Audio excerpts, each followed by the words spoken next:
Okay, but why isn't it recording? Okay, do you want to stay host? It's Or not you you, stay, Rachel. now it's recording. Okay, it is Okay, recording, no, but no, you no, have to, Rachel's if I not. can't, okay, Okay, you know what? I'm gonna make you co-host. How about that? So this way, perfect. if Chas Okay, v'shalom happen, okay, Atara, you are now co-host. okay, perfect. Okay, unless Rachel co-host, because Rachel, you're presenting now. I'm gonna out All myself. I yours. haven't had time in like 5 weeks and I haven't prepped it, so I feel terrible, but I will prep it eventually for a tangent that is related to Kohelet that is meaningful to my students. Okay. So you not today. You're not I'm presenting so today. sorry. Okay. Okay, Atara. I will present With Tirza on your lap. I with love this. Tirza, but I'm also Mhm. happy to just like move on because we heard so many great presentations and it's been so long since we've learned. So it's up to you, Shani. So now, Chaba. Atara, I see you're here. Oh, it's wonderful. Shoshana, we miss you. Asa Yofi. Excellent. Shoshana, do you want to present today? Avital, Gabi, and Chava already presented. So I would be Atara, it's very just happy to you. learn. And okay, so Atara, how about you present and then we learn? Is that Okay, okay? perfect. Okay, I'm going to be brief because I really did this briefly. Okay, so I also prepared this so many weeks ago, so I apologize if it's not like the freshest thing in my mind because it's been a long time since we did it. Okay, hold on. Let me just try to share my screen. Give me 1 second. Okay, so just some background information about it. I don't have like a presentation of like a PowerPoint or anything like that. It was just like a lesson plan and some worksheets to go with it. I think this is, can you see my screen? Yes.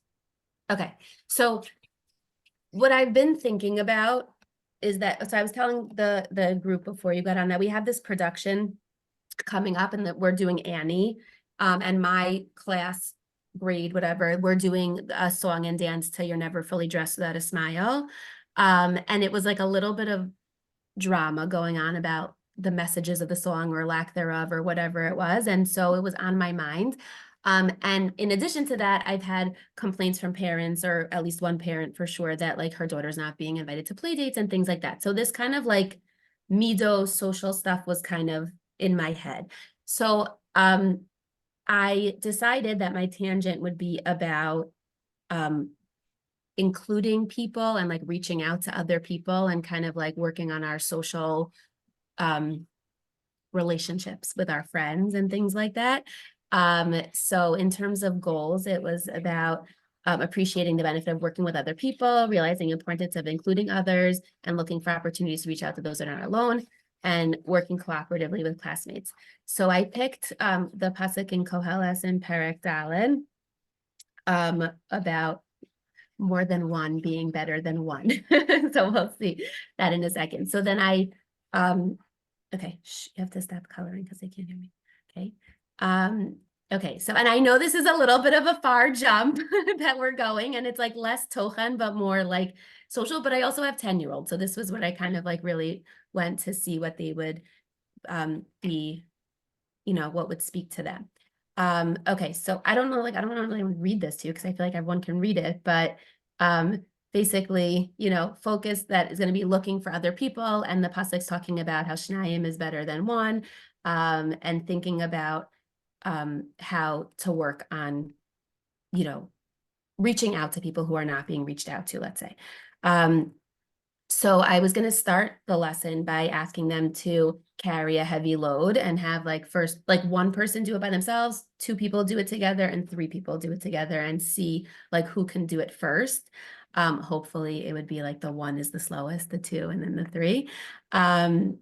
And then give them out a worksheet that I'll show you in a second about the psukim themselves. And also like within the worksheet to like let them work by themselves, then with partners, then with groups of three, and kind of like see which way was easier to work, and what was the most productive way of working. Then we would go over the source sheets and, just talk about the psukim a little bit. That I was going to do on their whiteboards to ask students specific examples of like when it's better to be with more people. And then kind of shift to like the emotional, social part of it of, you know, have you ever been alone or sitting alone on the bus or at the lunch table and wishing someone would come over and include you, or sitting at home on a Sunday and feeling like no one's calling me for a play date. And then I found this little exercise on chanech.org actually with a story about a football, I think it's a football coach, that his like main rule to his team before the season starts was about including other people, and that it didn't matter if they win the games, it matters that they are nice and like mensches, basically, totally not Jewish coach. And it came with some questions on the end, so they was going to have them do it. And then the exit ticket was, we have a what stuck with you today bulletin board where they put post-it notes on. So I was gonna have them write an idea of, you know, something they're going to try to do. And the bonus was like, how does it connect to the song that we're singing about, You're Never Fully Dressed Without a Smile? And then I have an incentive chart.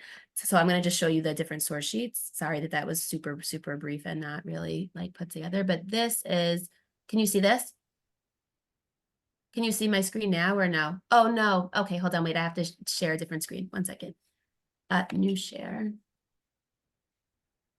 Can you see it now? Yeah. Yes? Okay, so this is like, okay, I'm trying to scroll down without, I have too many things open here. Okay, so this was I can't hear you, Shani, you're on mute, but Yes, you made this? yeah. So this is like a little like checklist for them, like to, you know, record how many times they reached out to somebody who, you know, whatever, lunch, recess, bus, something like that. So they would bring it in, probably some kind of like prize or whatever. And then this was the worksheet. So I gave them the psukim over here, and some Rashi, and the Mitzudas David, and then a little Milon to help them, because obviously they're not going to understand anything. And then some questions to, you know, think about why it's better to be with more people, and then asking them to draw like what it means, like Tov Hashanayim Echad and also Achud HaMishulash. So much less focused on the content of like what's going on in Kohelet, just because that's not really, oh, I think, wait, hold on. I have that coach story somewhere, but it's on my drive. I don't want to share it right now, but wait, hold on. Let me stop sharing.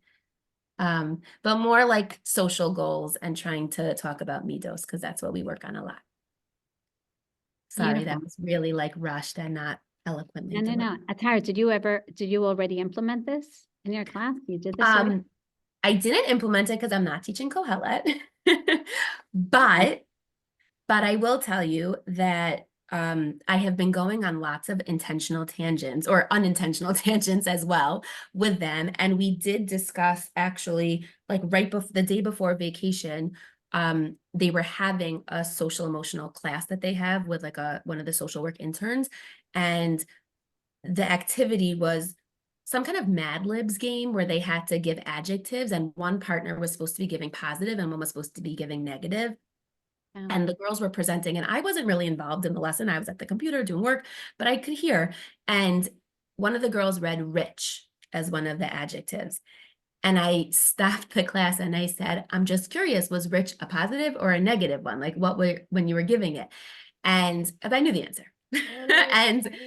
And then we went into a half an hour discussion about what makes a good friend and and the quality of rich, and if it's a positive or negative or neutral, depending on how you deal with it, and how, you know, sometimes we really want to be friends with the people that have the most exciting stuff, but that doesn't always mean that they're going to be good friends. Like, we've definitely started talking about the general concept, but not this particular thing. Wow. Yafe ma'od. I would even, just because I think that the assignment that you created is so fundamental for social mido development, that I would even I would say, okay, you were learning Kohelet and you want to incorporate this in your class, but you're right, meaning I you. can. They've been asking me since I told them about the assignment like a month ago. They've been like, every time I go on a tangent, is this your lesson? Is this your lesson? Is this your lesson? That's exactly it. So you've already prepped I them. can. think Yes, I that can. And it's really true would because be we are getting amazing. heavy into practice. So it could be a nice lesson. Maybe this week. Beautiful, beautiful. So Rachel mentioned Laf, which is Lifnai v'Lifnim, meaning part of the educational methodology. You will have classes on this of Rav Dov Zinger, the principal of Makor Chaim. Wait, I've never And heard of this. Never heard of Lifnai v'Lifnim, Laf? Nope. Well, it's it's run in the States now by Yehuda Channelists through Okay, the Legacy Foundation. Oh, So yeah, so I'll have him reach out to you, Atara. He's been trying to get to schools outside of New York, but primarily in New York. I don't think he didn't get to Denver yet either.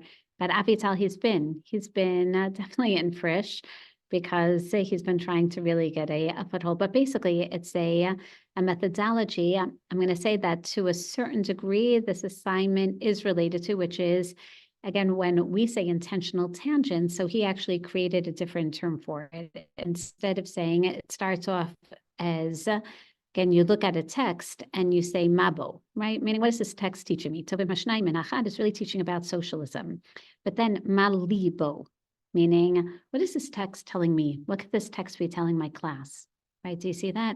So you're right. That's not, Kohelet is not talking to a Taras class who's having social issues, but that's the next stage, meaning make it relevant for them. So what I call an intentional tangent, he calls malibo.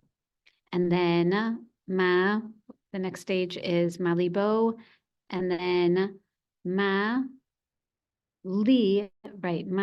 How do I see the text? And Is it, this was 3 years ago, so maybe so exactly. around Why am I Billy forgetting? B. Is that the last Billy one? B, right? Meaning then how am I going to take this for my life? But that you don't necessarily discuss in class, meaning that then you never get through any pasuk or anything, right? Then every person takes it personally for them, right? And then again, what would I, then the next stage that they just added this year is what would I answer Kohelet now that I processed it for Shani Tarragan's life?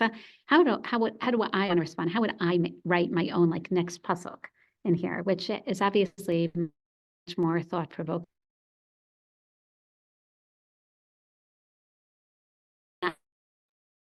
Should be done, every class they do that exercise about once a week with students.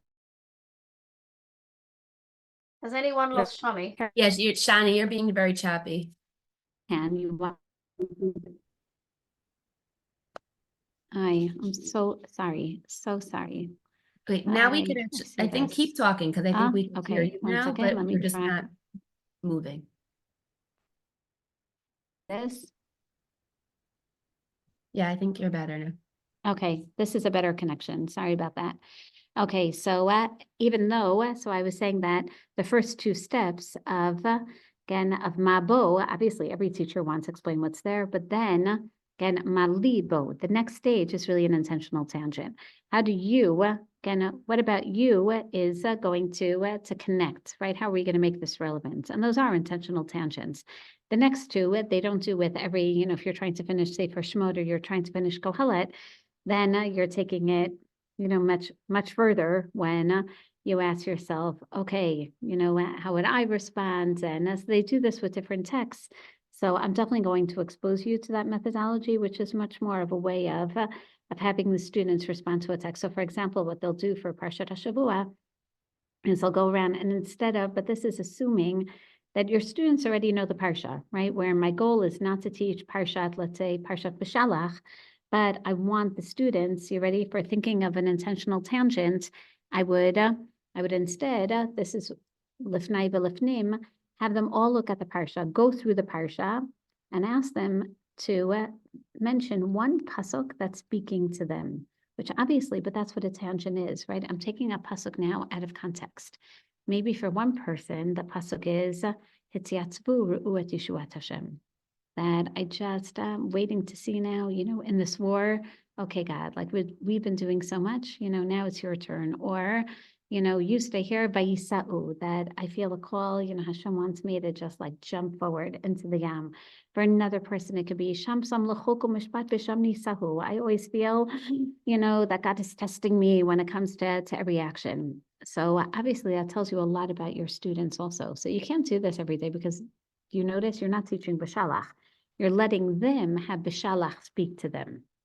So everyone appreciate that methodology, which really is what we're doing in terms of the tangent, right? I'm going on it Shani, now to be able to address. my so I'm students. just curious in terms of like the boundaries of that, because I feel like this opens up a lot that I'm not sure everybody Oh, wants to really be 100%. opening up to. So kol hakavod, I was waiting for that. That's always the pushback whenever I teach laugh methodology. That's what everyone says. And I say, you're totally right, which is why on one hand, it has to be a teacher who at least has like the basic, like knows the class already. And it doesn't start with, okay, like open up and tell me everything about yourself. It really starts with a gradual experiment where the students feel like a safe space where they can talk, which to a certain degree is what you want your classroom to be. But then again, with a 45-minute period, your classroom can't be that, right? Everyone see?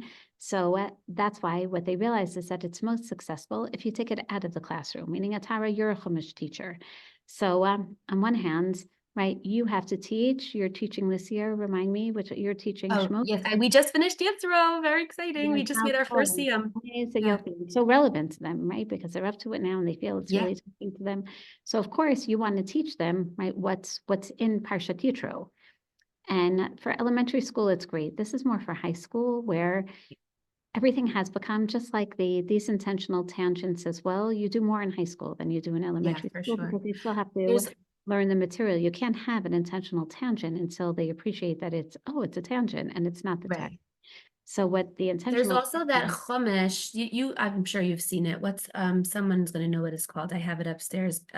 Nagel, Annie's like, right, exactly. what's it called? family. No, I know what you're talking about. What's it Like called? what? The Yeah, Lev Lev Ladat. Ladat. Lev Yes, Ladat. yes. Lev Ladat is one of the branches of Lifnai V'Lifnim. Oh, okay, because those are amazing. Yes, so that's exactly it. Now, honestly, how often do you incorporate that in your I class? don't, because it's not really Everyone geared see towards that? my It's students. because it's really for high school. It's to get Yeah, for them to sure. start thinking about how does Torah relate to my life. But those are exactly it. Those are But I intentional. did bring it in with Parsha more than like, let's say my That's what I'm Chumash. saying, like a once a week class. So Yeah. thank you. So Lev Ladat was actually started together and then like a Misrat HaChinuch canceled it, whatever. And then Lifnai V'Lifnim took over. So you guys are learning all about the development of education now in But I Israel. feel like I mean, again, I'm not familiar with this Lifnai V'Lifnim, so I don't know. But I feel like with the Lev Ladas, whatever. It's based in, it is so good. It's based in sources, meaning like Oh, all the 100%. discussion points are coming from the whatever Parshanim they're 100%. bringing. B'diuk. So Lev Ladat does it more through Parshanot, Lifnai V'Lifnim, also because they want to get the students to open up more. So it will always be text-based. Do you see the difference? But that's exactly it. But an intentional tangent, meaning the whole point is now we're going to tangent to the student. And we're going to ask the student, and sometimes not every student gets to actually participate. And sometimes it's not every student who really, wants to share, as you said, but they all share something. They always go around and everyone says their name. And usually you ask them a type of question. They start with what's called a bracha rishona. You give a bracha and then a bracha achrona. How did they leave? So everyone participates. And then one person who usually works together with a facilitator will do most of the sharing, because then again, you have 45 minutes. Now, again, what are the goals there? It's not just a therapy session, but you're right, Atara. That's the pushback, that it can turn into a therapy session. But I don't even mean in terms of like oversharing and too much, like not enough time for people. I mean, even in terms of like hashkafically, like, and within the realm of like Torah boundaries of like, does it, like, I mean, I don't know. I guess this is a question for everybody. Like, can it mean anything to me? And that's okay, because we say like Shivin Panim LaTorah and I'm allowed to like say what it means to me? Or do we say, no, that's actually really not part of, I don't know. That's, It's there are interesting people raising their because- hands. I don't want to hog the conversation, but I'm Yeah, saying like that's why I'm that's gonna what, give it to Rachel, because Rachel has had her hands up, but I will share with you that yes, it can mean everything. So let's say a person has, I don't know, homosexual tendencies. It may come out, and that's like a safe place. And then you know that about them, and then you can follow up, with, but you're right. It's interesting also because it's not claiming to be a midrash. It's not claiming to be one of the valid explanations of the Torah. It's really, how is Torah relevant to me? How do I hear that pasuk in my life? So that's why you have to be careful not to get lost with that. And you want to make sure that it's true. The Torah is talking to you, but it's also talking to all of Am Yisrael, which is why you want to hear what it's saying to everyone else in the class. But yes, I mean, it's more for the teacher to know, not to be, it's not, okay, it's not going to be a valid interpretation that's going to be written down for posterity for generations to come. Rachel. Okay, so Atari touched on two things. Just a little bit of background. Shalhavet and I participated in the YU inaugural, I don't know, On the Move fellowship. Is that what Yeah, it yes. was? Shalhavet. And Shalhavet had previously participated in the Laugh Laugh seminar, so she definitely has more background information on it.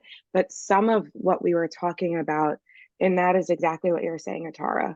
The first piece being, if we are just trained as teachers and not as social workers, or we are not always equipped to hear certain things that come out because we're making Torah hopefully incredibly relevant to their lives, like how do we handle and navigate situations like that? So that was certainly one question that came up, and I don't know if there's an answer to that aside from just have a school that supports you with mental health professionals. And the second question that really did come up, and Johnny, that you said there is now a fourth step that I didn't yet know about. It is interesting, is like, well, what are the boundaries within Torah, right? Like, if we want to make Torah meaningful to their lives, we have to find a way that makes it meaningful, but also accurate. And something that Laugh Laugh really tried to present, and I don't remember her last name, but she participated in the first year of Eshkolot, Rachel, who teaches in Cleveland at Fuchs Mizrahi. I don't remember her last name. So exactly, Rachel Glickman. Yes. Okay. So she was a great presenter. So something that she really honed in on while she was presenting to us is that it always has to stem from a pasuk, right? You can't read it, and like if a student says something that is so not in the text, like you have to correct them, because what's speaking first is Torah, and you're connecting your lives to Torah. It's not the other way around, that like Torah is connected to you. Like Torah is the ultimate truth, and you have to find your way within Torah, but like you can't just be who you are and read into it what you want to read into it, if that makes sense. Obviously there's way more training, but I agree with you that when this happens, and this is a struggle within the modern Orthodox community, as you know, right? Like when we want to make Torah relevant to our lives, like at what time, like is the boundary being crossed, and what time is the boundary being just brushed up upon? And that's something that we struggle with. And I think that's what Laugh Laugh is trying to do. Say like, you're a real person who loves Torah, and we want to make it relevant.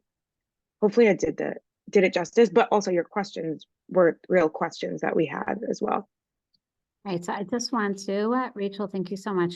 I just want to make it very clear, the point of Lifnai v'Lifnim is really more the point of intentional tangents, meaning it's not meant to replace your Chumash class. It's not meant to replace your Navi. Okay, the message was too long. Yeah, I'm just going to read from you for from their website, which I just sent you the link to. But the Matarot HaTochni, just to give you a sense, פיתוח אישי ומקצועי של תלמידים בעלי יכולת תקשורת בין אישי גבוה לעסוק בחינוך והוראה, meaning it really is more like an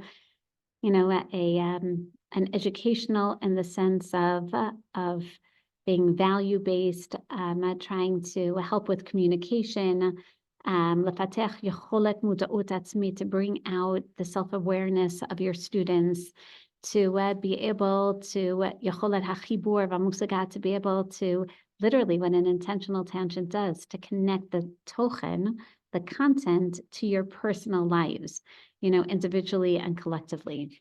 So that's really, again, what I think what it demands, though, is that you have like a separate period once a week, twice a week, just for Lifnai v'Lifnim. What I've been working with the educators here and with you is doing is, why not incorporate a little bit of that as an intentional tangent in your classroom? Meaning it shouldn't just be that Lifnai v'Lifnim teacher. You can really do it to every text. And again, I don't think you should do it in every single class. You don't have an intentional tangent every class, but there definitely are those opportunities. And as teachers, if we look out for them, you know, I don't want to give it all to the Lifnai V'Lifnim teacher, you know, to address, right? It's hard, just like you said, I see as the Chumash teacher that there's a problem going on with regards to their Ben Adam L'Chaveiro. I now am going to make it an intentional tangent.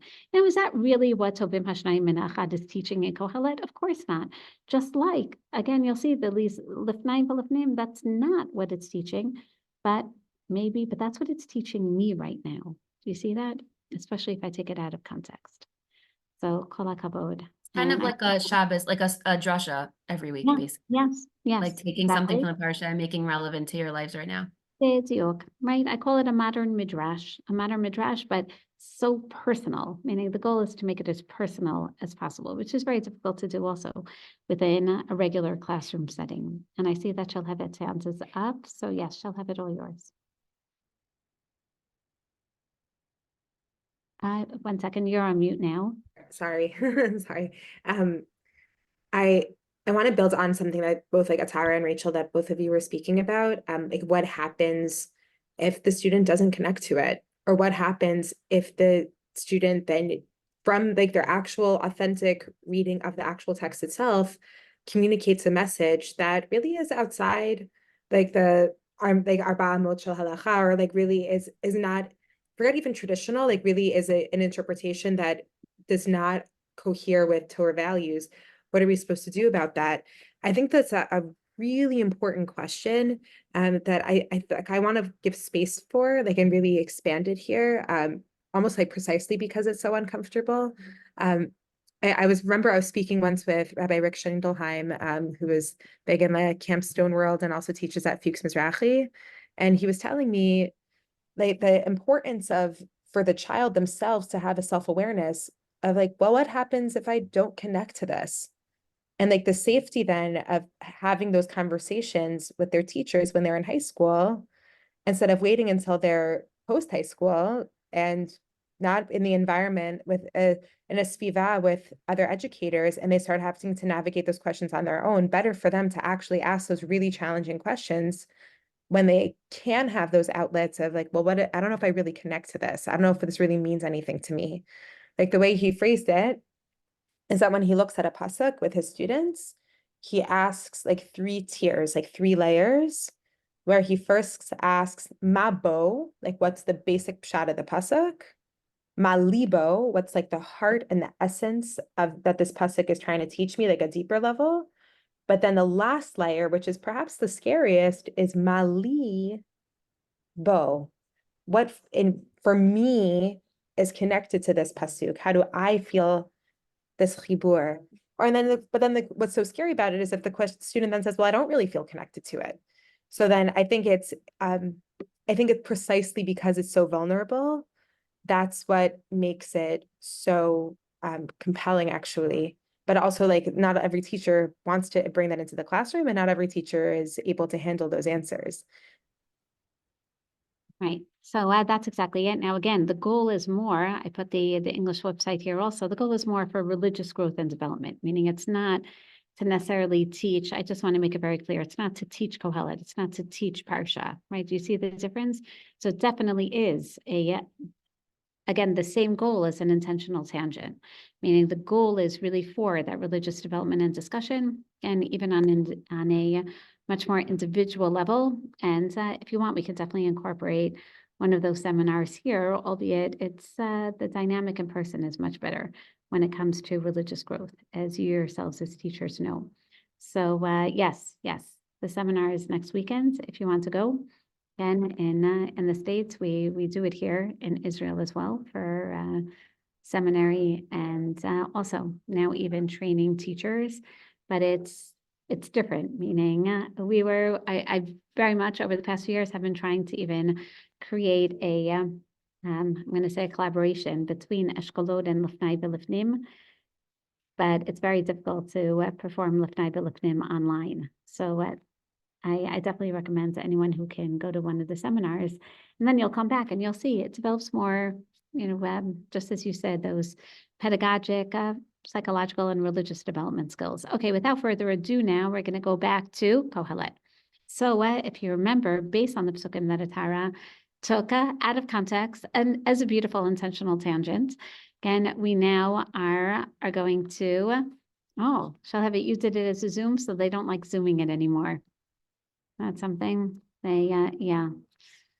So again, what we're going to take a look at is appreciating a little bit more the next stage of Kohelet. And just to remind you that I'm going to depress you a little, or Kohelet's going to depress you, because right after he raised the possibility of socialism, we saw that he dismisses himself. And just from a basic understanding of whenever in any text you're going to see a change of perspective, so you have to remember one thing is built off of the other.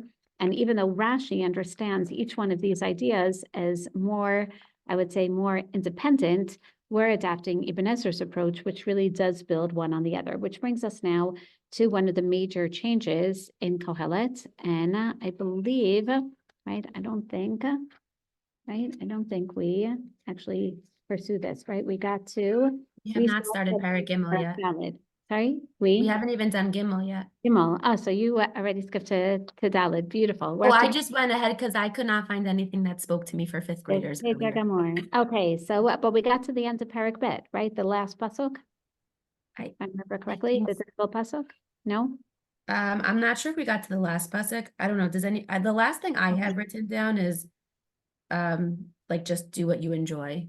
Mitsuyan. Okay, so that was pasuk. Dalid. Excellent. Chaf Daled, yeah.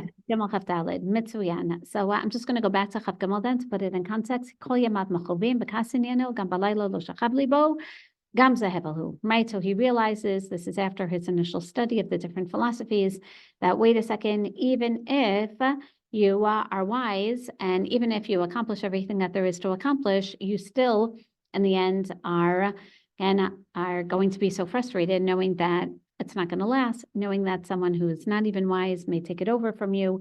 And therefore, he reaches the conclusion of Ein Tov Ba'adam She'achal B'Shata, excuse me, V'Harat Nafsho Tov Ba'Malo Gam Zara'iti Ani Ki Miyad Elokim Hi. And therefore, a man should just eat and drink and enjoy his own work. This is what I've seen, he says, Ki Miyad Elokim Hi. And he's going to prove it to you. That this, I believe, is what God even wants, right? Miyad Elokim. This is all from God. Now, keep in mind that when he says God, it's different than when we say God, right? He's saying God, the omniscient God, the powers that be.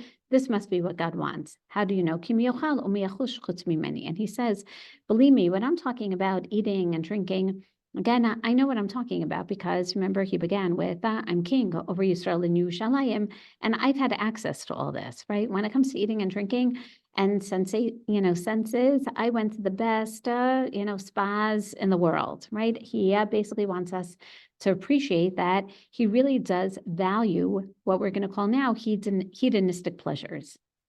So how does he know this? He says, so much so that next pasuk, one of the most difficult pasukim in all of Kohelet, and this is where we're going to see different biblical skills as well. Kiladam shetov lefanav, because for a person for whom it's good before him, natan chachma v'dat v'simcha, right? He is given wisdom and knowledge and happiness. V'lachote natan inyan lesof v'lachnos latet letov lefnei halukim gam zehevel.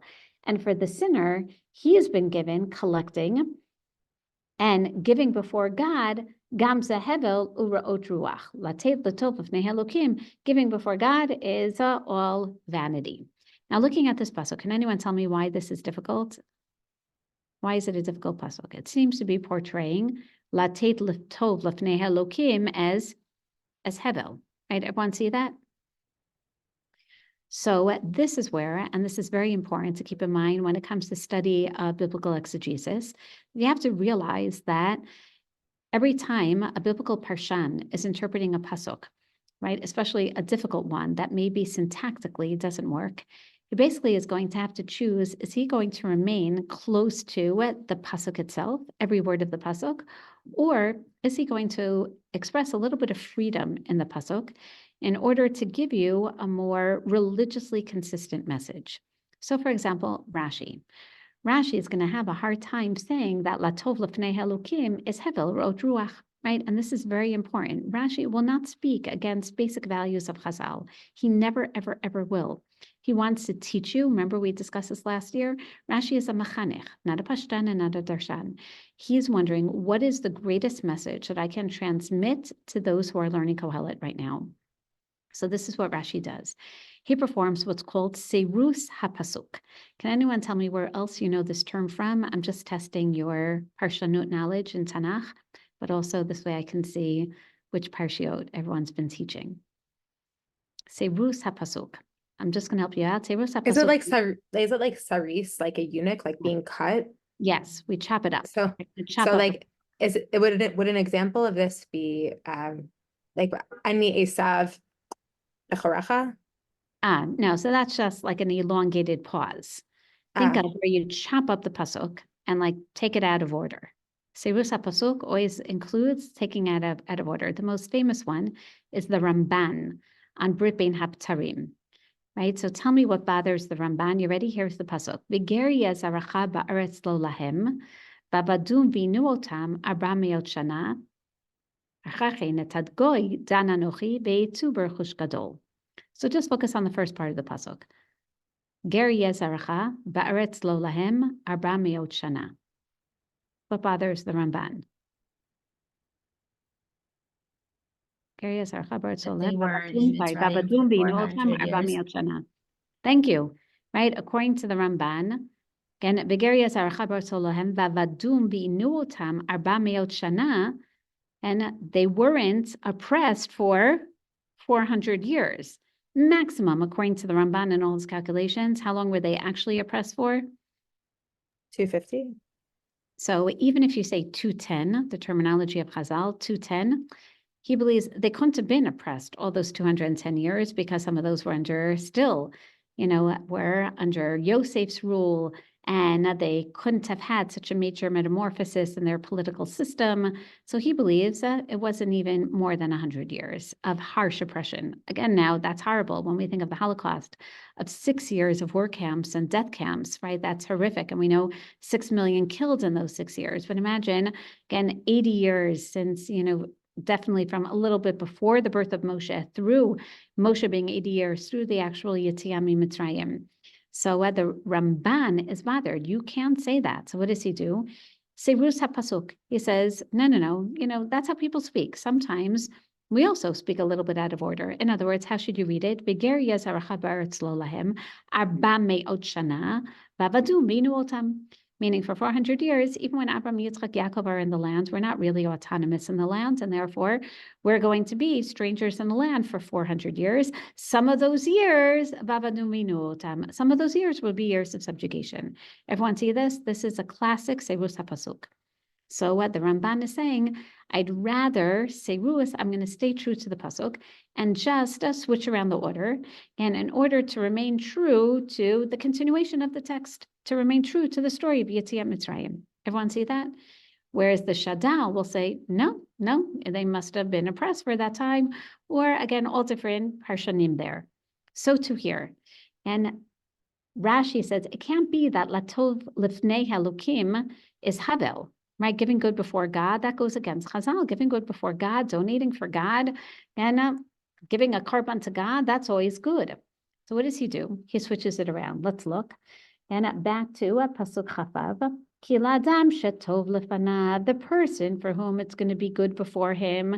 Natan chachma vadat v'simcha, he gets everything. He gets wisdom, he gets knowledge, he gets simcha. Lated letov lefnei ha'elokim, because he's a person who gives good before God. Now, lachote, and the sinner, he, natan inyan le'esof v'lachnos, he is just going to hoard, but he's not given anything by God. Gam zehevel urot ruach. The sinner, he's a bad guy, right? Everyone see? So what did he do to the pasuk? He basically switched around the clauses of the pasuk for the value of remaining true to ideas that you're familiar with, right? To ideas of God. Comes Ibn Ezra, and Ibn Ezra says, no, it's okay. We can have heresy here, right? This isn't, we don't have to have every idea consistent with God. And by the way, this is Ibn Ezra in general. You can give a pirush of a pasuk that isn't consistent with Chazal. That's okay. You have midrashim. that are going to talk about different ideas, especially midrashay halacha, and then you have pshat that it's okay if they go against basic ideas, because in the end, Torah Shebaal Peh is going to tell you how to live your life, but it's important to know this opinion as well. So let's take a look. Ibn Ezra is not going to switch around the order of the pasuk. Ibn Ezra detests Seirus HaPasuk because it literally is chopping up the pasuk. So instead, Kiladam Shetov Lefanav, for the person for whom it's really good before him, he'll have Chachma, Badat, V'Simcha. He has knowledge. He knows what he's doing. Again, he'll have Simcha V'Lachotei. The sinner, i.e., in the context in which he's talking about, who's a sinner in the context of someone who should be enjoying life? A sinner is someone who is lesof lachnos. A sinner is someone like Uncle Scrooge, right? Who all he does is hoard and collects. And instead of enjoying what he has, he just puts it in his Swiss bank account. Or even worse, you ready? Either he hoards it, lesof lachnos, or latet latov lefnei Elokim. God made this man wealthy, and instead of enjoying it in Puerto Rico, what does he do? He makes a shul donation. Could you believe that? He gives it as a korban to God. Gam zehevel rot ruach. That's so silly. Why'd he give it to God if God gave it to him to enjoy? Everyone see that? That's Ibn Ezra's reading of the pasuk. You're supposed to say, Shani, that's very heretical, but that's okay because we're in Kohelet, where this is all heresy. So, again, that's exactly his point over here. It's a difficult pasuk where the speaker now is going to introduce that the foremost value of life is just enjoying. That's exactly it. You're put in this world for no reason, really no long-term reason. So if you're already here, your goal is to enjoy. Enjoy as much as you can. Get whatever pleasure it is that you get out of it. So yeah, go travel the world. Why? I'm going to forget about where I was in 2 years from now. Yeah, just enjoy it. And okay, you can have falafel or pizza now. What would he tell you? I don't know, whatever you like more. But I'm going to forget about what I ate in a week from now. Okay, but for this moment, enjoy the moment even. Right now, we're going to see that, yes, this is to a certain degree, apikorsut. Judaism is going to incorporate some of these ideas. And that's why, again, Kohelet is a wonderful sefer, not just for intentional tangents. We're going to see many ideas that you find in Jewish philosophy, which are really rooted in Tanakh, again, are going to find expression in Kohelet as well. And Kohelet is going to play with them right back and forth. And therefore, this is, I'm going to say, is both the Jewish philosophy and Tanakh teacher's dream to teach Kohelet, because you really get to teach so many broader themes of Tanakh through Kohelet, which is really the goal of what we're doing together as Eshkolot. And Avital has a question.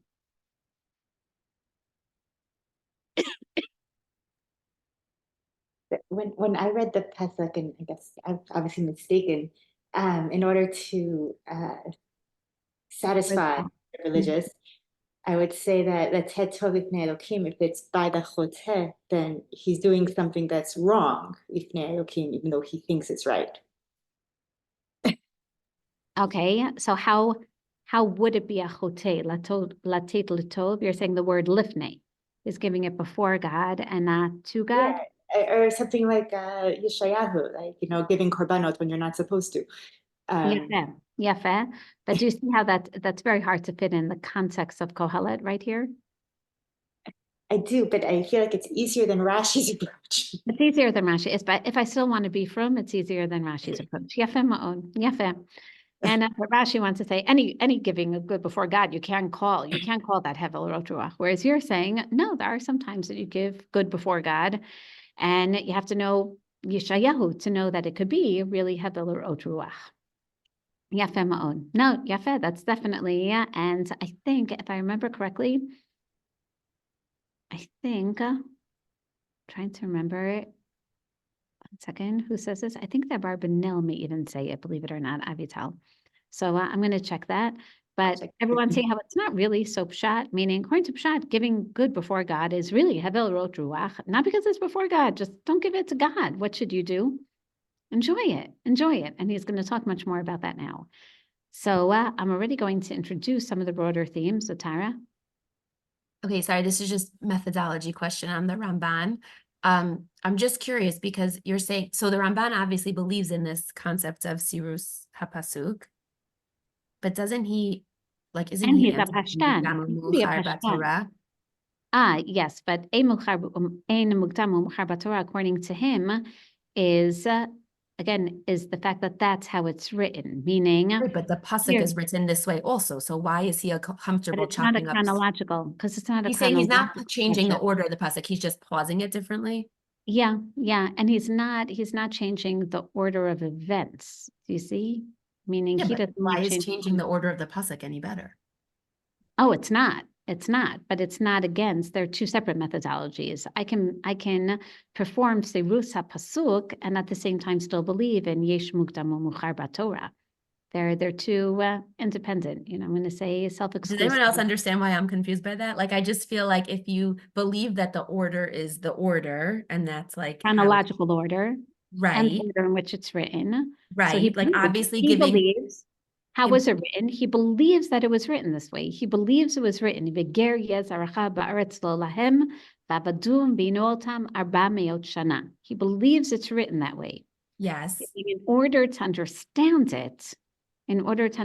it, you can just break up the clauses. That's like me saying, you ready? Atara, I taught this morning in Beit Shemesh, and then I went to Yerushalayim. And I taught and I went to a simcha. Now, really, so chronologically, really what I did is I went to the simcha and then I taught in Yerushalayim, right? Still, the Ramban has no problem to say, really, it makes more sense to say that Shani taught in Beit Shemesh, then she went to a simcha, and then she taught in Yerushalayim. But the only reason it's written this way is because it makes more sense. We're going to link the teaching together. And then she went to a simcha. And it doesn't bother him that in one pasuk, it's going to say it a little bit out of order because it's not really a chronological issue. It doesn't change what I did on Sunday. It doesn't even change what I did, right? Do you see that? I still did it all on Sunday. okay, Did it all within I these don't know, I'm 400 gonna think years. about it. Think about it. Think about it. Shall have it.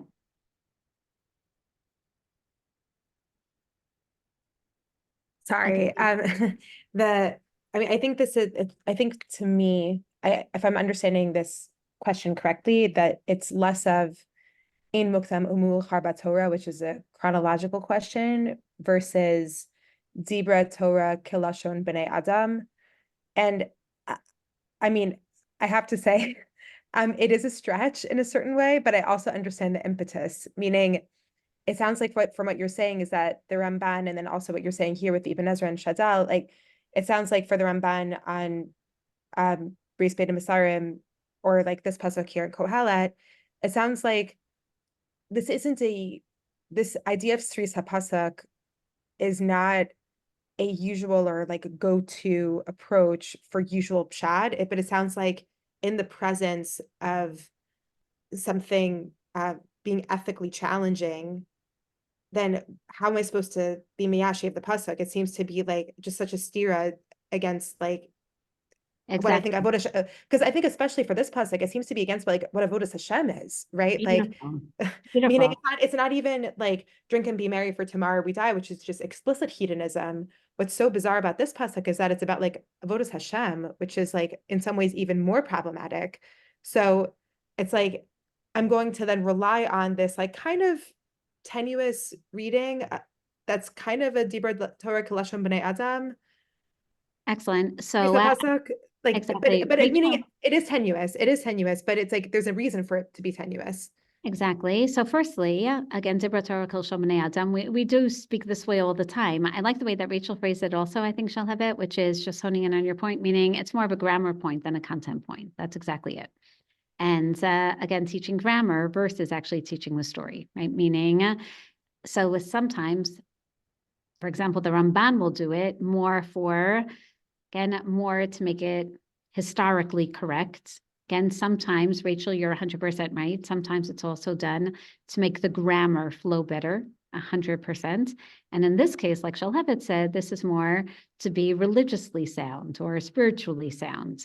So yes, it's not a parshan's go-to, but you are going to see this throughout Tanakh as generally more of a technical point to help resolve the broader picture of the pasuk.